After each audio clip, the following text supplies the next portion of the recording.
fuck my love. You might fuck my love. You might call my love. Love gon' set me up. Bitch gon' set me up. Don't retaliate. Halo guys, ketemu lagi di channel NDW Lovers. Setelah sebelumnya kita melihat bagaimana Eida masuk ke Konoha dan kemudian membuat semua kaget, kita akan lanjutkan lagi di Boruto Anime episode 296, di mana pada akhirnya Eida langsung menunjukkan kekuatannya di depan para petinggi Konoha.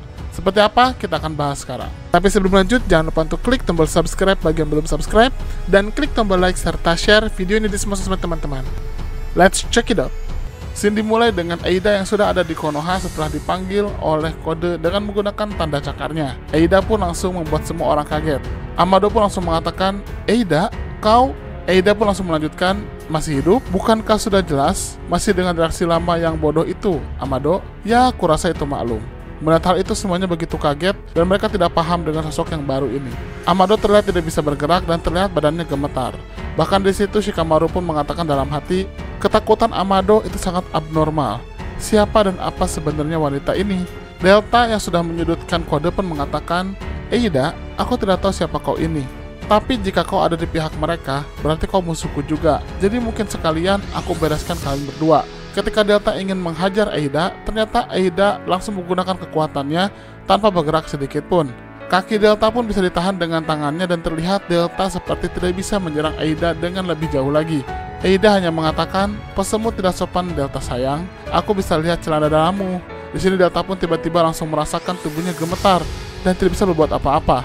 Bahkan Shikamaru pun kaget ketika melihat Delta tidak bisa bergerak. Lalu kemudian Eida menambahkan, "Sudah, kaki yang ini juga." Sebagai pertanda, Eida meminta kepada Delta untuk melepaskan cengkraman kakinya dari kode. Ternyata Delta pun tidak bisa menahan kakinya untuk melepaskan itu, seolah-olah dia tidak bisa menahan kemauan dari Eida. Bahkan Shikamaru pun mengatakan, "Hai Delta, apa yang kau lakukan?" Delta hanya menjawab, "Aku sendiri juga ingin tahu ada apa sebenarnya dengan cewek ini." Eida hanya mengatakan, "Terima kasih Delta sayang, itu bagus." Shikamaru pun mengatakan, "Apa sebenarnya dia itu?" "Ino, situasi darurat, aku butuh bantuan." Di sisi lain, Sasuke sedang berbicara dengan Boruto dan mengatakan, "Maafkan aku, Boruto." Boruto terlihat bingung dengan apa yang dikatakan Sasuke. Sasuke melanjutkan, "Menghentikan amukan Momoshiki adalah kewajibanku sebagai gurumu. Tapi aku tidak ada di sana saat kau membutuhkanku. Dan Kawaki juga harus mengambil peran yang berat. Desa ini tidak butuh membenci siapapun kecuali aku." Boruto hanya mengatakan, "Jadi kau sudah dengar kalau Kawaki yang membunuhku?" Sasuke menjawab, "Hanya beberapa saja orang yang tahu. Ini tentu yang terbaik. Dari awal sudah ada beberapa yang tidak setuju dengan adanya Kawaki di sini." Boruto menjawab, "Tapi aku yang meminta dia melakukannya. Aku menyuruh dia membunuhku. Tidak benar kalau dia yang disalahkan." Sasuke hanya mengatakan, orang yang dibenci membunuh putra sang Hokage.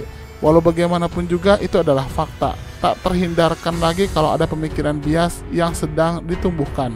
Boruto pun menjawab, "Tapi itu salah, apalagi kalau aku masih hidup seperti ini. Lagi pula, hanya pada dia saja aku bisa meminta permintaan macam itu, karena kami mengakui satu sama lain sebagai saudara. Dan pasti juga sama untuk dirinya, dia melakukannya karena kami saudara. Dia paham dan menerima tekadku." Sasuke hanya mengatakan, "Saudara, hah?" Boruto pun menjawab, "Oh iya, aku harus mengembalikan ini."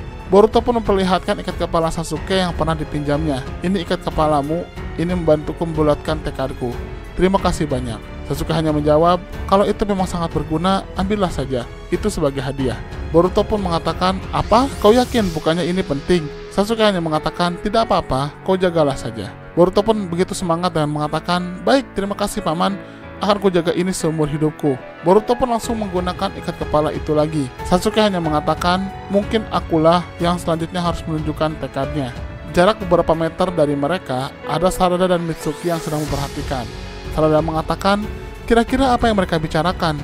Mitsuki hanya menjawab, "Kalau situasi berjalan buruk, Boruto pasti mati.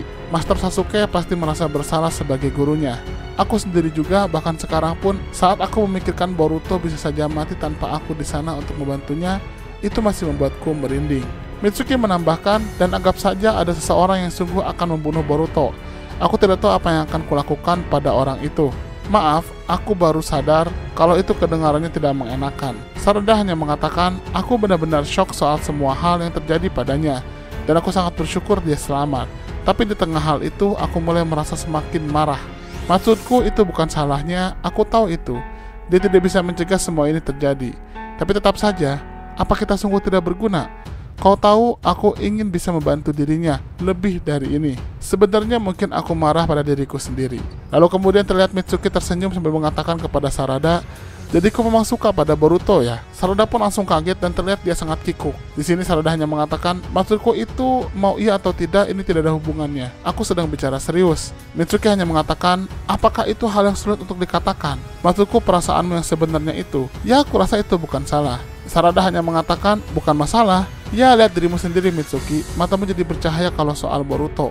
Dan ayah, apa dia sudah lupa kalau dia itu ayahku? Bahkan itu di atas sebagai guru Boruto kan? Sumpah ini sangat menyebalkan. Mitsuki hanya menjawab, kita harus jadi lebih kuat, kita berdua. Demi menghadapi Otsutsuki, kita juga butuh kekuatan dan tekad yang kuat. Sarada menjawab, itu sudah jelas. Karena jika tidak, aku tidak akan layak menjadi Hokage. Di sisi lain, Kawaki pun terbangun, dan dia terlihat kaget karena di depannya sudah ada Naruto. Naruto hanya mengatakan, yo, tidurmu nyenyak kan? Ini membuatku ingat di saat pertama kita bertemu. Terlihat sekali Kawaki merasa bersalah pada Naruto. Di sini Kawaki hanya mengatakan, kau tidak mengunjungiku hanya untuk bicara soal kenangan bodoh bukan, Tuan Hokage? Naruto hanya menjawab, maaf Sumire, bisa beri kami waktu sebentar? Sumire pun langsung segera pergi sambil mengatakan, oh maaf, aku tidak sadar. Kawaki pun menjawab, kau tidak akan menghukumku karena membunuh Boruto. Di sini Naruto hanya mengatakan, tenanglah, Boruto baik-baik saja. Lalu kemudian Kawaki begitu kaget mendengar hal itu. Naruto pun menjelaskan, kekuatan karmanya telah menyelamatkan nyawa dia. Ceritanya panjang, tapi dia masih hidup. Sepertinya Kawaki benar-benar tidak bisa menyangka kalau Boruto masih hidup, padahal dia sudah membunuhnya dengan tangannya sendiri. Itu menandakan ancaman Momoshiki masih ada, dan kapan saja Momoshiki bisa bangkit, lalu kemudian membunuh Naruto. Itu membuat Kawaki pun semakin bertekad untuk bisa memastikan kematian Boruto, agar Momoshiki tidak lagi mengancam nyawa Naruto. Nah, itulah bahasan tentang Boruto episode 296. Bagaimana menurut teman-teman? Silahkan berikan komentarnya di kolom komentar. Terima kasih.